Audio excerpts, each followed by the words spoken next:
Was the work created by a human being? Hello, AI. A machine cannot hold copyright. Period. End of conversation.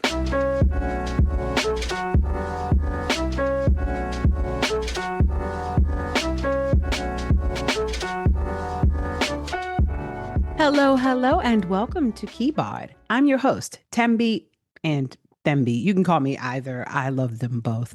I'm a theater artist, educator, instructional designer, and tech enthusiast who loves to talk to interesting people about their journeys in arts, education, and technology. So let's say you write a poem about the grave injustices permeating our world today, or you paint a picture of your cousin Lonnie, or maybe you create a lesson plan to teach a Spanish class. Now, how do you protect your creation from someone taking it and passing it off as their own? Now let's throw this complication into the mix. What if you used generative artificial intelligence like ChatGPT or Gemini to refine your creation? Is it still yours? Does AI co-own it with you? Or does it now belong to the world? These are the questions Dan Miller, the copyright detective, is going to answer for us. Dan works at the intersection of authorship, intellectual property, and emerging technology. He helps creatives understand what copyright actually protects and what it doesn't protect, especially in the age of artificial intelligence. Today, we're going to talk about copyrightability, the difference between AI-generated and AI-assisted work, why fair use is a term that's often misunderstood, and the one step creators should take if they want to protect their work before it's too late. Stay right here. Up next is Dan Miller, the copyright detective, on Keyboard. Welcome, Dan Miller. How are you today? I'm great. Thanks for having me. Yes. It's so good to have you here. Let's just go ahead and jump in, all right? We're going to talk to the copyright detective today. So, okay, let's start by defining copyrightability. What does this term even mean? And what are some things that make a piece of work worthy of protection under copyright law? Okay, well, first of all, let me say two things. I have to give you a disclaimer. I'm not an attorney, so I'm not giving any legal advice. I'm giving you Dan's opinion sprinkled with some facts, maybe. I like that. Yeah. So that's kind of the context for everything. Now, I've been doing this copyright stuff since 2010, but I've got a long background in higher education, so I've been, on the outskirts of all of this for a long time. And I'd like to compliment you on the questions that you sent me. This is going to be a complicated conversation based on the questions that you asked.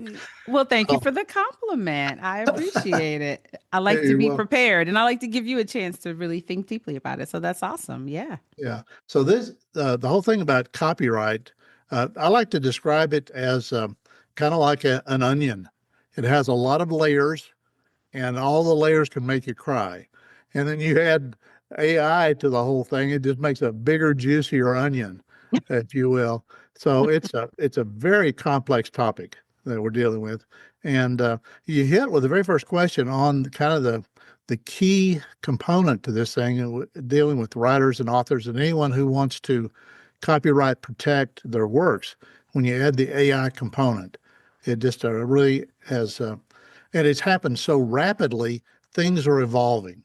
So I did a presentation last week, and 2 hours before the presentation, I had to modify a slide because of breaking news, a new lawsuit that came out. So it's a fast-moving target. But the general concept of copyrightability is solid. It has not changed. It's how you apply it to AI in particular. So one of the things that the U.S. Copyright Office is the agency that's charged with implementing U.S. copyright laws. So they create the rules and regulations. So that's where the whole definition of copyrightability comes from, is from the U.S. Copyright Office. So there's a number of questions that they ask when they get something that's been submitted, and you have to have a yes response to all of those things for them to determine if it's copyrightable or not. So the first thing is the work eligible for copyright protection in the United States? And a good example that I was thinking of, if it's already in the public domain, it's not eligible for copyright protection. If it's already copyright protected by somebody else, you can't get a new copyright for something that's already under copyright. So they look if it's eligible. So that's the first thing. Then in the United States, the law is it's vague in one way because it says that anything that is captured in a tangible form has copyright protection in the U.S. So if you write a Word doc and you put down your ideas, those are potentially copyrightable. The problem is the copyright protection enforceable? And I think I'll get into that with one of the later questions that you have for that. So has it been fixed in a tangible form? You took a photograph, that's captured in a tangible form. You created a piece of artwork. You create a two-dimensional graphic. Has it been captured? It cannot be just an idea. So ideas are not copyrightable. So somebody can take your ideas and they can write up whatever they want to based on your ideas because you can't. Now, you might trademark it or something else, but it's not a copyrightable item. Ideas are not. Facts and figures are not. The expression of those ideas, though, is what is copyrightable. So if you expand on your idea and you write up a narrative about it, that narrative is potentially copyrightable if it meets some of these other criteria. So the other thing is, and this is a key, was the work created by a human being? Hello, AI. That is a machine. Yeah. A machine cannot hold copyright. Okay. Period. End of conversation. Now, that doesn't mean you can't use AI and it still be copyrightable. I'll get into that in a minute. There's two different kinds of AI I'm wanting to talk about. The other thing is a monkey also cannot hold a copyright. And there was a court case not too long ago. A guy named Slater set up a camera out in the jungles of Indonesia, and a monkey came along and took a bunch of selfies. And then the photographer, the guy named Slater, made a book with the selfies. And then PETA sued him, and they tried to get the copyright owned by the monkey. Now, I don't know how the monkey would cash the check. Like, did they find the monkey and get the monkey to sign something? Like, yeah, right. How's the monkey going to sign? And how are they going to pay the monkey in bananas? I don't know. Exactly. So anyway, but that's one that's cited often in terms of court cases is it has to be a human being. And that, of course, eliminates a machine. Now, the other thing is it something that is copyrightable subject matter? So any kind of a literary work, a photograph, a painting, a sculpture, a dramatic work, poetry, there architectural works, a motion picture. There are lots of categories that are things that is copyrightable subject matter, if you will. And they have a long list of that. And I identified most of them just now. The other thing is it sufficiently creative? So you could not submit a phone book and get a copyright on it. You cannot submit a grocery list and get a copyright on your grocery list. However, you could write a poem about getting groceries, and that poem is potentially copyrightable. So it depends on how you put it together and how creative it is. So that's a key component, is the creativity. Was the work independently created? You get into the whole subject matter like a work made for hire, and then who owns the rights to a work made for hire. And that happens a lot with authors and people designing your book cover, for example. So the person we engaged to do our design was a work made for hire, and any rights that person had, they conveyed them to us, and then we would have the rights for that. And then the last thing I mentioned earlier, does the work have a minimum degree of creativity? That's why the grocery list and the phone book are not sufficiently creative. So the Copyright Office looks to all of those things to determine whether something is copyrightable or not. So that's where the whole term copyrightability actually comes right out of the U.S. Copyright Office, and it's a term they're using, and are particularly applying that now for artificial intelligence, is whether or not that's copyrightable or not. So I'm going to catch my breath and let you ask the next question or a follow-up. Well, thank you for that. What's interesting is when you were explaining that, you made me wonder if there's a committee or a group of people who make a decision about the copyrightability of something that might be questionable, maybe perhaps, is this truly a creative work or not? Or is there one staff member who would make that decision and then push it to the next? And you may not necessarily know that because I you're not. know. Oh, you know do it know. exactly. Yes, yes. The last thing you said. It Mhm. is whoever the examiner is that examines your work. What? One person So will decide if they're based having on a what. bad day, they might say, nope, reject Well, it. that's where these layers of the onions come into play. And I'm not quite sure where to introduce these two concepts for you, but there's two types of artificial intelligence that we're looking at. The first is AI generated content. AI generated content, something like ChatGPT or Perplexity or whatever else, Canva, whatever you want to use. If you're only using prompts to create or generate the output, that is AI generated content. And it is going to be deemed not copyrightable. It's unclaimable because a machine created it and the only human involvement was to type up prompts. So there's a court case right now that's ongoing. A gentleman named Allen created an image and he submitted it to the U.S. Copyright Office for registration. In the latest go around, he indicated he had over 600 prompts that he input into modifying this image and tweaking the image. And the courts and the U.S. Copyright Office have said that's not copyrightable because all you're doing is inputting prompts. So that's in the non-copyrightable end of the spectrum. So I'm going to describe a spectrum.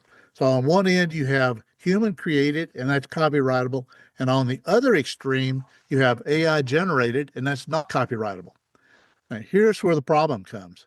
There's a huge gray area in the middle of this black and white, and it's called AI assisted content. So if you write a document and then you start doing things with machines, let's start with spell checker. Okay, well, everybody uses spell checker. That's not a problem. You might use a grammar checker. That's not a problem. You might start running it through an AI platform and ask it to tweak the language. All right, now we're getting into the gray area. Now you can go all the way through to where AI is actually heavily involved in modifying the content. And that's where an examiner can get involved downstream. Now, the way copyright registration works is you have to disclose if anything in the materials you submitted was AI generated. You have to you have to file that in the application. And they don't give you a lot of space to put it in there. You have to, it's a very small window that you type it in. Now, the examiner can come back and ask you questions about that. So that's what happened to me. So this slide that you see in the background behind me is the introduction to my presentation that I've been doing since February. And in starting in February, I submitted an application for copyright registration for the PowerPoint slide deck for that. And then the examiner he started asking me questions online, and then he and I had face-to-face conversations. It blew me away that I would actually be talking to the examiner and actually seeing materials on the screen. And he was asking me questions about how I had used AI in the slide deck. And what I didn't realize at the time was I did not have the vocabulary to tell him quickly and succinctly what I had done in the language that he was looking for. So he was having to pull it out of me for about 2 hours. And after all that was done, then I had the aha moment. Well, this is what he was not challenging me. He just wanted to know. So now I could do that very quickly, explain that this was AI generated. So we got down to looking at individual slides and as examples of this is AI generated. So I actually succeeded in getting the copyright registration for the slide deck and for the verbiage that I had, because I had a recording from a presentation I did on April the 8th. I had everything queued up. I submitted that recording, which also had the slide decks and all the transitions and everything else, as my evidence of what I was registering. And the next day, I was awarded copyright for the That's awesome. for the slide I mean, deck and the presentation. Well, that's a pretty quick turnaround. I like Well, that you were able to. I had it queued up You had it queued up. for 2 months. Oh, well, there we go. So he knew what to expect. And he had already seen the slides that I was going to use for that. And then, so my copyright includes, they just call it text, but every word that I spoke during the presentation is also copyright protected now. So what that means then is I can't attend your presentation or somehow experience your presentation and then go and make one that is similar or has the same name of it. I can't duplicate or replicate your presentation. The title is a title, and a title cannot be copyrighted. Aha. So I do music. So I can use the title. You can use the title. Yeah. You could even use my name, but then I'd be after you.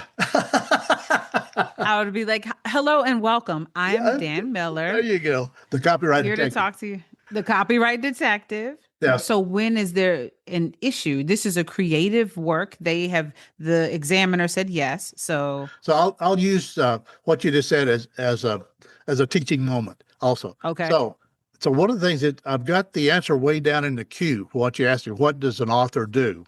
Well, so the general rule is if the audience does not remember anything else, they need to remember this. Within 90 days of publishing your work, you should file an application for copyright registration. 90 days. That's a key. Don't sit on it. Do it. So in my case, I did it within 24 hours, but within 90 days because you get statutory damages. So if you were to take my presentation and broadcast it, I have recordings that are out there. So if you took my recording and you broadcast it on your YouTube channel, I could come after you for copyright infringement because you do not have permission to reproduce and broadcast my copyrighted work. So I could go after a copyright infringement lawsuit. And if I win and you knowingly used copyrighted work, because I have copyright on the first page of my copyright, my slide presentation, it says it's copyrighted. So if I win, it could be up to $150,000, and you have to pay my attorney fees. So that's why you do the 90 days. Now, if it's outside of that 90 days, then you have to prove that, I suffered damages from you broadcasting my presentation and all those kind of things. So that's a key. So no matter what else authors do, that's the most tangible way they could protect their work. Because starting in 2023, the U.S. Copyright Office says you have to have gotten your certificate of registration before you can file a lawsuit. So you can't even file a lawsuit until you've done that. So that's where that 90-day window is critical for people to follow up. If I notice that somebody has copied my work and I haven't filed for copyright protection, let's say it's 110 days after, and I haven't filed for copyright protection, and then I go see somebody is using my work or, like rebroadcasting, representing, am I able to go after them or is it too late? Well, there's also a small claims court, and it goes up to like $30,000, and you can file it yourself. You don't need an attorney or anything else for that. And there's kind of an adjudication board that will decide on that one. So that's the exception to having to have the certificate, because you can apply for a registration for the copyright registration and file the complaint in the small claims court simultaneously. So that's the exception. So you can do that at the same time. If that were to happen to me, first thing I would do is I would send them a cease and desist saying that I am about to implement a small claims court. In my case, I'm about to file a lawsuit against you unless you remove that content instantaneously or whatever. Or you can get an attorney to send a cease and desist for that. Okay. If you want to bring out the big guns. So, but if it's innocent, that's one thing. If it's a blatant infringement, that's quite another. So one thing is I make people understand, or I try to make people understand, this is copyrighted. And I put a copyright notice on my first slide of my slide presentation. And I verbally describe that as part of, because I'm talking about copyright. So yeah, I try to practice what I'm preaching in my presentations as well. Just like now, I don't know how many times I've said the word copyright and AI and everything Mhm. else.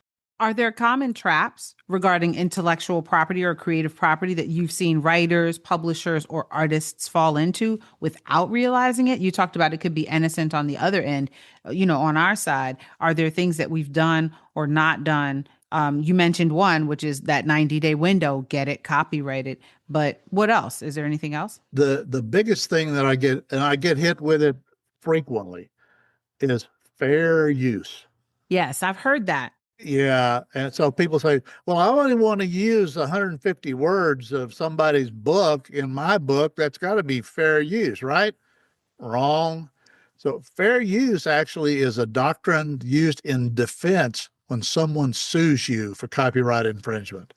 So there is no minimum, maximum number of words of somebody else's stuff you can use without permission if it's under copyright protection. And I still get inquiries about that. Somebody writes a memoir and they say, "Well, I want to use 2 lines of my favorite Beatles song in my introduction to my book." That's got to be okay because the Beatles really need the publicity they'll get from my memoir. Wrong. We had an author that did that a number of years ago, and actually someone wrote a preface to her book and literally put in 2 lines from a Beatles song. And she came to me and she said, "Do I have a problem?" I said, "Yes, that's copyright infringement." She went to another, she got 3 lawyers' opinions, and they all came back and said, "Yes, that's copyright infringement." So finally, she asked us to get the rights. She got off easy. She'd already printed 5,000 hardback books with that in there.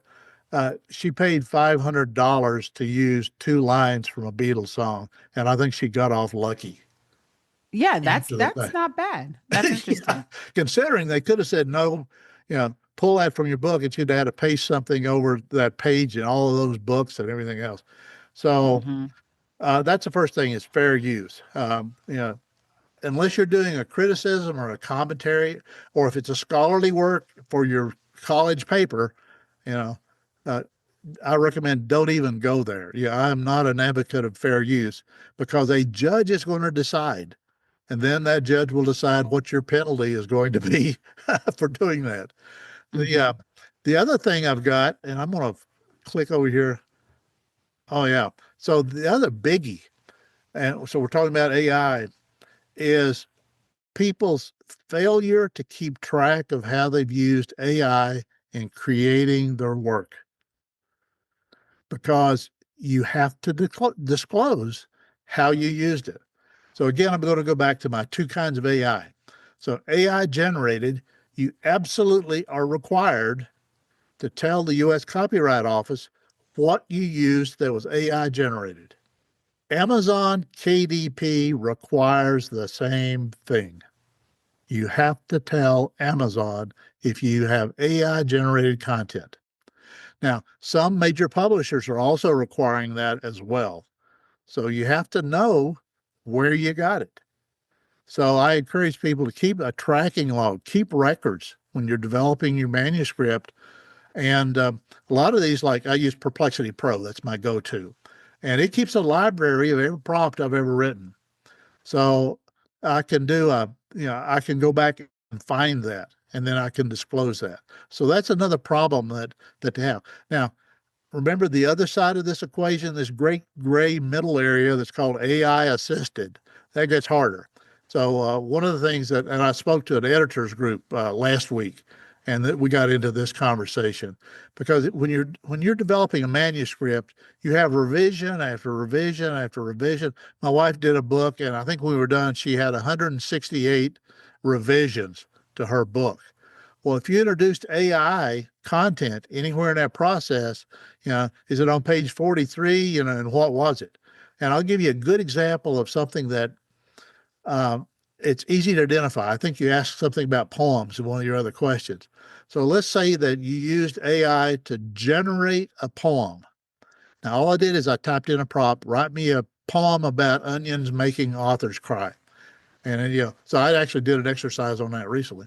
So if AI generated it, I have to disclose it. Now, if I write a poem and I ask AI to tweak it, then that pushes into the gray area. And if the changes are a small amount, and the U.S. Copyright Office uses the term a de minimis amount, that means a small, insignificant amount of change, then you don't have to disclose it. You don't have to disclose it to the U.S. Copyright Office. You don't have to disclose it to Amazon. Most publishers are not going to ask you to disclose that either. But some publishers may even ask you to disclose that for that. So the whole notion of disclosure of AI is going to be a key. It's already a key. It's going to get even more important because we have a trust factor that's come into the equation. People just don't trust what's being produced for good reason. Right. So we really need to be thinking about not just willy-nilly throwing in prompts and then putting the content back into our work and not tracking where we're getting support from AI. Okay. Yeah. You have to be very intentional and very careful and keep a tracking log. You know, that's the phrase that I use, but track what you're doing because you're going to need that information later, or you're going to have to recreate it later, and it's going to be a lot harder. So I encourage people to, you know, if you've done a de minimis amount of AI, you know, capture the before and after. That's easy to do. File 1, file 2, and just label those de minimis. That means you don't have to disclose those to anyone. So, you know, make the decision when it's fresh on your mind that this is a small amount. There's an author, Louise Penny. I've read all of her books, and she has a lot of poetry in her fiction work. Now, I'm sure she wrote those herself, and she got copyright for all those books. However, if she had used AI to generate any of those poems, she would have had to declare those when she filed a copyright application in the United States. Now, she's Canadian, and I don't know what they require in Canada, but different set of copyright laws. Mm-hmm. And I'm assuming because she's Canadian and her book was published in Canada, then those are the laws that she has abide by. But if I were to infringe on her copyright, I would be bound to Canada's copyright laws, not ours, right? No, wrong. What? Anyone can file a copyright in the United States. What? Oh, wow. Yes. Okay. Yes. Interesting. I looked that up and verified that about 2 hours ago. That's good to know because my assumption was just like, oh, all right, I'll just go see if Canada is more lenient and so, but she could file. Okay, that's interesting. And in Canada and here, and there are different laws, but countries respect each other's copyright laws. So I've had to get clearance for items from Canada, from Australia, a lot from Great Britain. I'm always having to get it right. Oxford University Press, putting out stuff. Oh yeah, that's true. So I'm always having to get permission for that. But the countries respect each other's copyright. Now AI is not making that any friendlier in the process, but because we have everywhere in the world, we're trying to figure out how to deal with AI. And this is a universal problem. It's not just a U.S. problem because it's AI is a click on a mouse. That's it. You can get to anywhere. Yeah.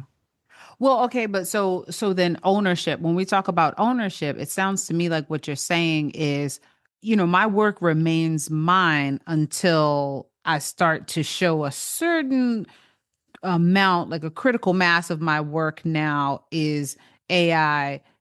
Well, AI generated, you said it's AI generated. But my ownership now needs to really pretty much still be the same thing, that I created it. And if there's a certain amount of machine intervention, then I don't get to say that I own it. So it sounds like the foundation of copyrightability is the same. Would you say that? Or am I wrong again? The copyrightability is the human created part. And so that's that's the same. Anything that a machine created is unclaimable. Now, you copyright the work, and what the Copyright Office does is it will, in your certificate, it will tell you what's been disallowed.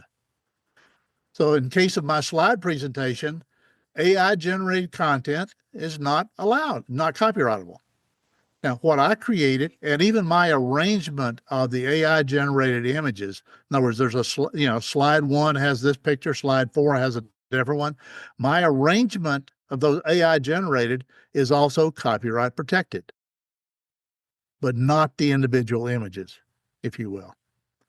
So, Okay. and that's the way it's always been with any book. So let's say you write a book and you take a photograph and you get permission from the photographer to use that photograph in your book. Your book is copyrightable. However, your copyright protection does not extend to that photograph. Or if you use public domain content, that is not that's not part of your copyright. That's an exclusion. So, all your stuff around that non-claimable stuff is what you have copyright protection.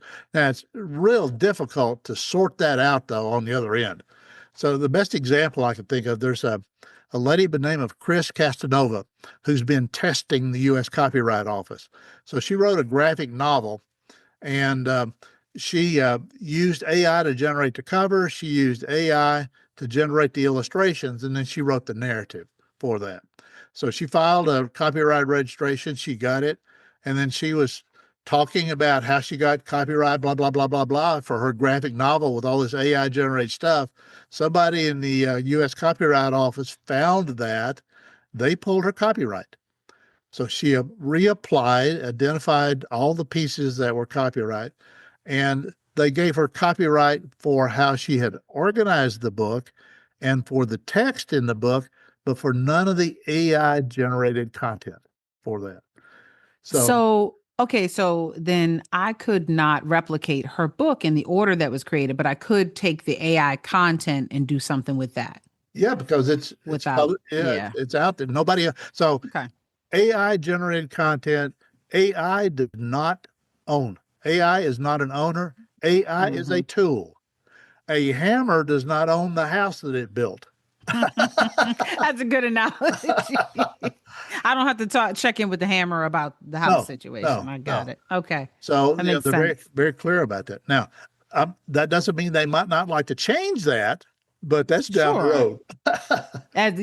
Right. I mean, where we are now, as fast as we got to where we are now, who knows? 5 or 10 years, there might be some lawmakers shooting for AI ownership. Yeah. So who knows? But okay, so you do work with the Authors Guild, right? Well, I wouldn't say I work with the Authors Guild. I'm very supportive of the Authors Guild because they've been a very strong advocate. So there are two examples that I can give you for that. The first one is in 2005. You're too young to remember any of this, but in 2005. Yeah, 2005, I wasn't even alive yet. Yeah, I'm not surprised. So in 2005, Google went out and it scanned millions of copyrighted books. Millions, without permission, without asking anyone. And the Authors Guild took them to court on behalf of the authors of all the works that they had done. Now, Google has deep pockets. It drug out until 2015. 10 years of court cases, appeals, taking it to the next level and everything else. Eventually, Google won, and their defense was fair use. So what Google did is it created a searchable database. And the examiners that were looking at these lawsuits saying a searchable database is a new use of the content. It is transformative. That's the key word. So it's transformative. It transformed the previous use into a totally new use, and therefore it's fair use. So, so Google won that. Now, Google also has guardrails. You cannot reproduce a work by using the Google system. You can find quotations and those kind of things. And I use that occasionally. I'll try to find out if it's quoted correctly. You're talking about Google Books, right? Like that's the database. Yeah. So you can't copy and paste. Right. You can search it, and they don't give you the full content of each book. Yeah. So AI platforms do not have guardrails yet because nobody's made them have guardrails, and they're not volunteering to put guardrails for the most part. Now, there are AI platforms out there that are more considerate, if you will, of everything. And for example, they may only use licensed content rather than scraping everything that exists in digital form, which is the prevalent model that's typical Yeah, Yeah. yeah. So I got lost in the weeds there. What was the first? Did I answer No. what you asked? Well, no, you were clarifying the Authors Guild piece. I Oh, wanted authors. to then, Right. yeah, So to talk to you about the challenges that so the writers are there's a going to find second with it. one. Oh, yes. Okay. The Hmm. Authors Guild this year has sued OpenAI and Microsoft. Hmm. Microsoft has put a huge, like $13 billion, that's with a B, $1 billion into OpenAI to develop that platform. And they're disputing how much ownership Microsoft has, but it could be a third. It's a sizable chunk. But so Authors Guild has launched a lawsuit against the AI platforms for copyright infringement. So what the AI platforms are doing is basically everything that has been digitized has been scraped and chopped up and put through their server system and everything else that's out there. So you're on Facebook and you got a picture of your Aunt Sally on there. Your photograph of Aunt Sally is sitting in AI platform databases somewhere because it was in digital form on the internet. Now, if you see an actual picture of Aunt Sally coming back to you based on an AI prompt, that's a clear infringement. The problem is, the way I like to describe it is think about running a tree limb through a wood chipper.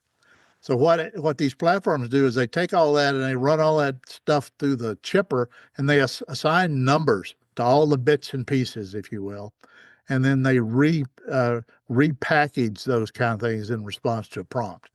Now, the other big thing, and I'm not sure where it falls out in here, it's a warning about AI, and it's called AI hallucinations. Mm. Have you heard of that term? No. What's up with that? What's that Whoa. about? Well, you can imagine what a hallucination is. Okay. Hmm. LSD trip, magic mushrooms, which are legal in Colorado now, by the way. But anyway, Oh, yeah, that's awesome. I still saute mine in butter. But anyway, I lost my train of thought. So the whole thing about hallucinations is there's a study I saw recently that up to like 30% of the outputs coming from the major AI platforms are hallucinations, meaning it sounds feasible, but it's wrong. They just make up stuff. So Yes. Okay. absolutely, No, I know absolutely, what that is. yeah, Now I know what to call that because yeah, yes, I've seen that where I've asked it a question, given it a prompt, and I've been like, that's not right at all. I stupid, know yeah. for a fact that's not right. Yeah. Yeah. So the same study also found that with the new AI platforms, it was as high as 79% of the outputs were wrong. So yeah, I'm going back to my initial statement is don't trust and always verify the information you're getting from AI. I had one yesterday. I'd done an AI inquiry. I'm trying to track down a songwriter for permissions for that. And AI generated a name and an email address and all this kind of stuff. So I sent an email address. And the guy answered me back and he said, "Why'd you send this to me? I don't have anything to do with any of that." So I apologized and he said, "Oh, the other blah, blah, blah." So the other Bob Smith, so he had the same name as one of the songwriters for a song I'm trying to get permissions for. So he encounters being the other Ah, person frequently. But again, AI hallucinate. There's another one that's popular on LinkedIn right now. Somebody put it in. They asked for the shortest name of capital cities in the United States. And it came back with Montpelier, Vermont. Well, I happen to think that Dover, Delaware is a whole lot shorter name than Montpelier. Uh, yeah. and it identified others, state capitals around the world that had three letters, and every example it gave had four letters or more for the name of the capital. So, one little output of that had about 10 mistakes in it. And Mm. every time I've tried to redo it, I've gotten different wrong answers back as well. I asked for what was the state below Idaho one time, and it told me Washington. Okay, well, my Yeah, that's geography tells wrong. me Washington's to the west of Idaho. It's not south of. So you've got to watch for hallucinations. So if you're trying to fact check the facts they're giving you to make sure. So I use Perplexity. I look up the source that they gave, And then I see how credible is the source, because again, they're scraping everything that exists out there. So I got one back. I was looking for the hourly rate of CPAs, and I got back an answer, and I clicked on whatever the footnote was there. And it was something like Bubba's Bait Shop in Biloxi, Mississippi chat group. And somebody was talking about how much they paid their CPA. And that ended up being one of the hits that's out there. But, always verify the source of what you think is a fact or information with AI. Yeah, love to Bubba, but Bubba's definitely not going to be the mainstream I don't think answer, so. right? Yeah. We're going to need something a little bit more centralized. Yep. So that's so interesting. Okay, so are there preemptive steps that creatives can take other than you talked about that 90-day window? That Right. is the biggest one. That's the one. Okay. And what I do is I have Google alerts. Anytime the copyright detective is used anywhere, I get a flag. And if That's somebody is smart. using Yeah. that and something else, I come back and say, you are violating. Now, in this case, it's a federally registered trademark. It's not copyright. So it's a different issue. But trademark infringement has big teeth also for that Okay. trademark infringement. So anybody who uses a copyright detective, I don't have it in that title above my head because that's our website, but it has an R with a circle around it. Every place else that I'm using it to show that. So I'm giving notice. So give notice for that. Put a copyright notification. You're not required to, but tell the folks, hey, this is copyrighted. Anytime you put it out there. What about the old timey? I don't know anything about this because I wasn't in existence then, but a little bird told me that there was a way that people would protect their work back in the day where they would mail themselves a copy and the postmark would be there some evidence, but that would be their should I say intermediate step before they got the copyright locked in. Is that of any value anymore? That is one of those 10,000 myths about copyright. That is a great big long tube of baloney. Got no validity whatsoever. The only way you have protection the moment you create it in a tangible form. However, to exercise your rights, you have to have it registered now. Okay. So that's all right. So listeners, yeah. So that's the difference, right? It's like you're protected when you create it in tangible form, but there's you can't exercise that. Okay. You Yeah. just have to sadly watch someone use it if you haven't registered. So what it is think about copyright registration as a way that you can prove that you are the owner of that, and it's documented, and it's a part of the record forever that you created that. So there's no dispute. If somebody uses it, right, here's my copyright registration. Bam. Yeah. End of discussion. Pay up or shut up. Right. And that's it. So now, okay. So I want to go to your feeling because you've been doing this for a while. When you look at, let's say, AI assisted, because AI generated does tend to be pretty well, not all of it, but there's some of it there are little tells that you might be able to pick up, but some people are very good at prompting where you wouldn't necessarily know, and I suspect that with the sort of the typical curve that happens of innovation, as more and more people get more familiar with it, as more people get familiar with prompt engineering, we'll all get better at prompting. Of course, the AI is growing, so it'll get better at responding, blah blah blah. But when you look at work that is assisted by AI or created by AI, what is your gut reaction to it? How do you feel about this whole AI thing? Okay, I'll come back and talk about AI generated too, because it's getting vastly better. By the moment, right? It Yes. used to be like, oh, 6 fingers on the hand. Oh, the eyes are off. Yep. And now yeah. So I use AI assistants all the time. So I will create something and I'll run it through and I'll say, make the language more appropriate to, and I'll identify an audience that's in there, and it'll come in and it'll tweak it. Or I'll say, make this more concise or whatever, make it more technical or whatever. And so I'll go through just like you do in track changes. I'll look at every example that it has in there, and I'll either choose to substitute a word or not. So now you can't detect that necessarily. Might use it to work on my resume to where it goes through. So, AI, the way I've used it, has improved my language.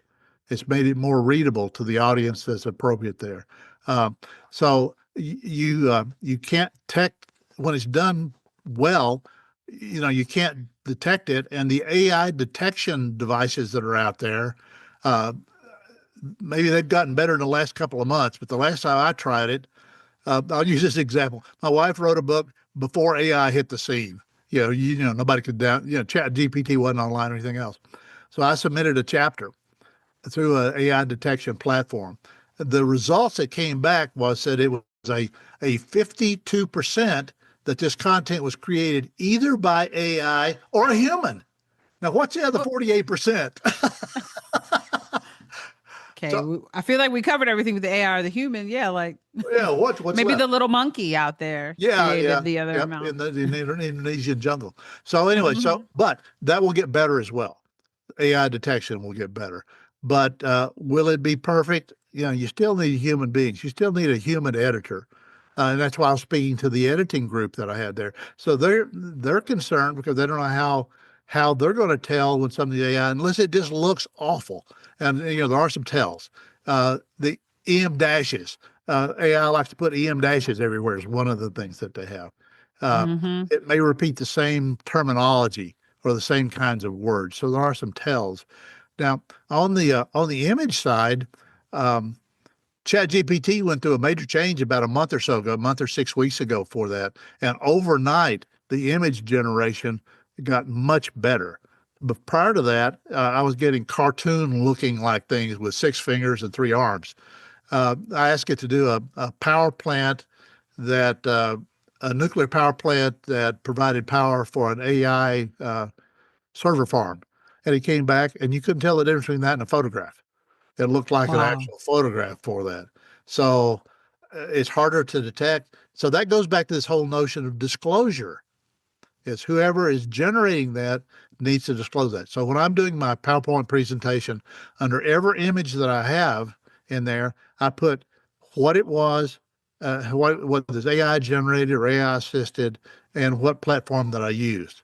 So I'm trying to again practice what I'm preaching in my presentations, to give examples to the audience about what's AI generated, and I'll say, well, that's not copyrightable. You can pick up that same image and use it. Just don't pick up my slide and use it. Now we have a problem. Right. I'll just crop into the image, Yeah, not right. the slide. Well, Yeah, that's interesting. That's a derivative. So if they just Uh-huh. throw it, that's something that's not allowed either. Okay. You have to find that Can't do a somewhere. derivative. Yep. Mhm. Yep. Okay. So yeah, that makes a lot of sense, and it's interesting because in slides, as an academic anywhere, you're gonna want to cite anything that you're putting Attribution. images of, right? So yeah, any sort of person who's drilling down and making sure they're representing, they would be used to that sort of rhythm. So I would hope that this would be an easy adjustment for them. They're just pulling from a different source of information to say, yes, this image was AI generated or AI assisted, however they want to, however they got the information. So is there something that seems just totally wrong with regards to AI writing, art, things that are created that seems like it shouldn't be legal, but it is legal? Is there something that we would think, well, no, you can't do that, but you can? Well, I'm going to challenge the last half of your sentence. Mm-hmm. Is it legal? Just because they can do it doesn't mean they should, or doesn't mean it's legal. Now but you've got to defend yourself. So that's why there are court cases. So right now there are 40, that's 40 active court cases against AI platforms for copyright infringement. So I mentioned earlier that I had to change a slide 2 hours before a presentation last week. And that was the latest court case. So Disney and Universal Studios have sued Midjourney. So if you look at the lawsuit and you put in Darth Vader on Midjourney, it will reproduce Darth Vader the way Darth Vader looks in the AI in the movies for that. So the lawsuit against Midjourney, there are 199 instances of copyright infringement. The Simpsons looks just like Homer. No question about it. So that's gone the worst example of copyright infringement, if you will, that I've seen for that. So Midjourney is going to have to defend themselves. Now, I don't know how deep their pockets are. I saw one estimate. So go back so they clearly would know that they're creating copyright infringement if they reproduce an image of a character in a movie. They've got to know that. That's $150,000 times 199 instances for that. I think it's 40 for each instant. for each instance. I think Instance. it'd be what, $47 million. I think I saw an estimate for that. Now, that probably won't bankroll them, because if they've got the deep pockets behind them like OpenAI does with Microsoft, but it's going to serve notice to everybody else out there not to do that. And then the courts could also do some other things as well. So what's going to happen with AI is it's going to be decided in the courts, if you will. So it's how blatant things are. I've got an example of, so I mentioned that AI scrapes everything that's out there. Every website that exists in the world is captured and sitting in those databases. So I put in a question. I was revising our website. So I put in, give me content for a web page that talks about copyright clearance services, because that's what we provide. And it came back, and Perplexity provides up front, they give you 5 sources. So I'm looking at the 5 sources that I had up there, and lo and behold, it's our website that it's citing in the answer that I made. So we end up having 3 out of 5 of the sources were different pages on our website from every website that ever been scraped, ever been created in the world. So I felt pretty good about that. Hey, I got recognized. Now, had they quoted my website, though, I would not have been a happy camper, because that would clearly been copyright infringement. So it was good news and not bad news. So they didn't infringe my content, but they did cite me as a source. So if somebody looks at that and they look up, okay, I got a link to my website in there. It's pretty good. There you go. So it's all relative in terms of what they're actually doing with your content. If I'm an artist, though, and I see components of a work that I've done showing up in another piece of artwork, now I have an issue and I have a problem. If I had a guest on who said that, he said he saw components of his work in somebody's work that was AI generated. So your question to him or her would have been, have you registered that artwork for copyright registration in the United States?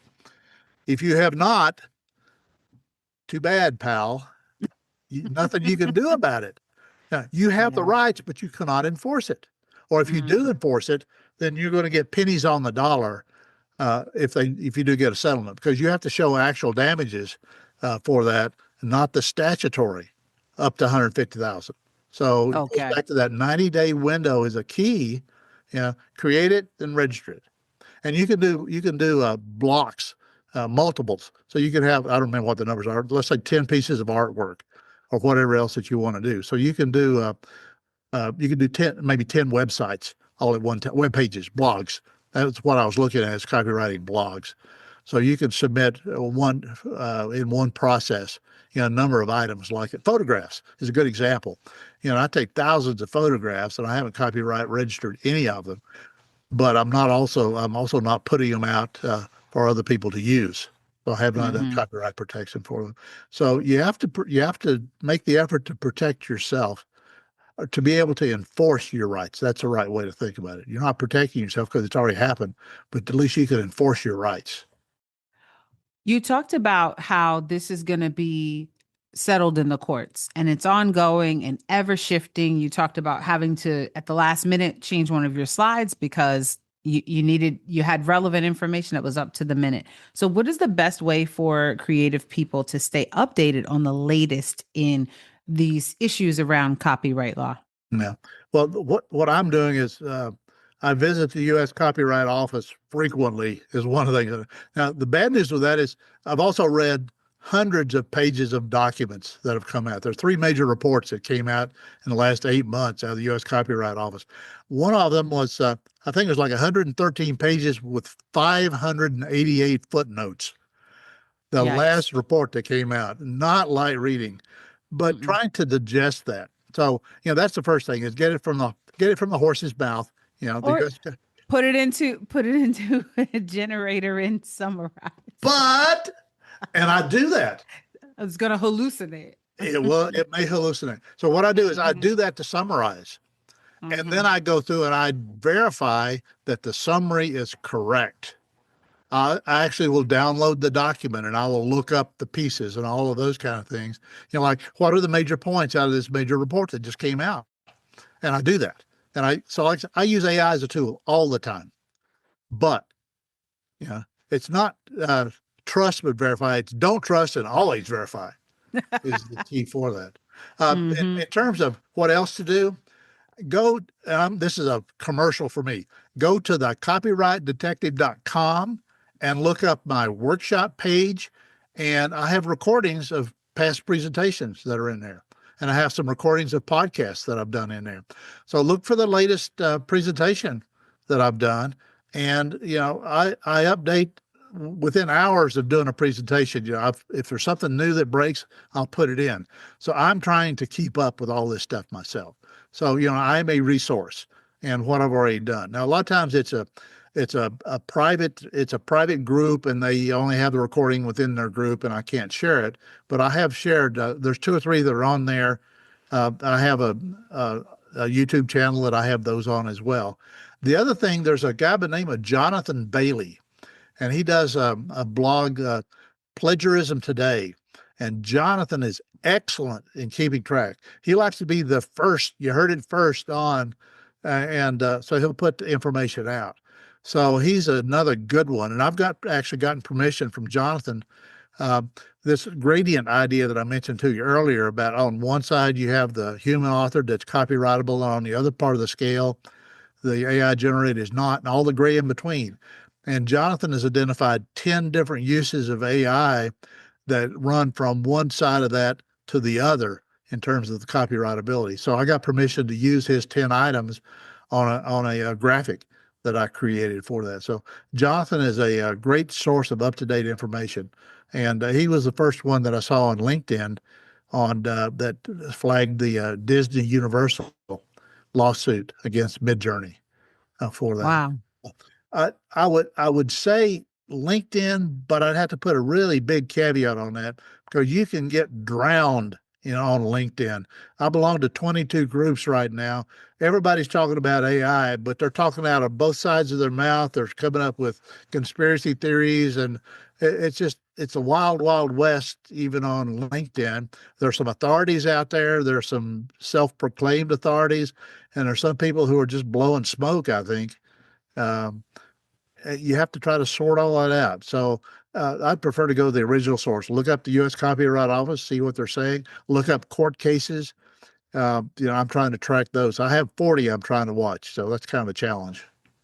Yeah, that it just is evidence of the openness of it all, that we don't know. There's so much that we don't know, and the best we can do, it seems, is to try to keep up, but also to protect our work immediately. Yes. We have a mechanism in place for that. Right. So at the very least, that needs to be the first step. And one of the reports, the U.S. Copyright Office does not recommend any new legislation dealing with copyrightability. They have the tools in place. They can make a decision. Now, the courts may modify that, but the U.S. Copyright Office is the one that puts out the rules and regs until the courts or the legislation, until there's a law passed that modifies that. So they're the people in charge right now. And the problem with court cases, just like the one I cited, the 2005 Authors Guild against Google, that took 10 years. And there's some other cases that have been going on. 13 years is one of the lawsuits that are out there already about AI. So they're going to drag out for decades, if you will, the court cases. And by the time they come to any sort of resolution, I'm sure they'll be barely relevant because AI will have been changed so many times since then. So yeah. It's morphing quickly. Mm-hmm. But like I say, it's a tool. I'm not afraid of a hammer. I know a hammer can be used for good. I can build a house or I can tear down a house. It's how you use the hammer. And we're all carpenters in this game. So we all have to learn how to use the hammer correctly and appropriately without hurting ourselves. I love it. That's it. That's all there is to it. Yeah. Dan Miller. Thank you. It's the copyright detective. Any parting words? That was a good ending. But if there was anything else you wanted to say, I'd love to give you that space to do so. Well, it's like I say, it's learn how to use it. It's here. It's now. It's in our face, if you will. So we have to learn about it to defend ourselves, but also to use it effectively. Like I say, I use it every day. I used to Google things. I don't Google things now. I AI it. I haven't found a verb for that yet. But anyway, so I use Perplexity. Now, when you also Google now, you're also getting an AI response. I don't know if you know that or not. So, Yeah. So it's out there. Be wary of hallucinations. It puts out stuff that ain't real, folks, but you have to detect it. I even ask AI if it lies, and it won't tell me. It says, no, it's all factual, everything, blah, blah, blah, blah. But now, don't be afraid of it, but be aware of it and be wary of it, I guess is my parting shot.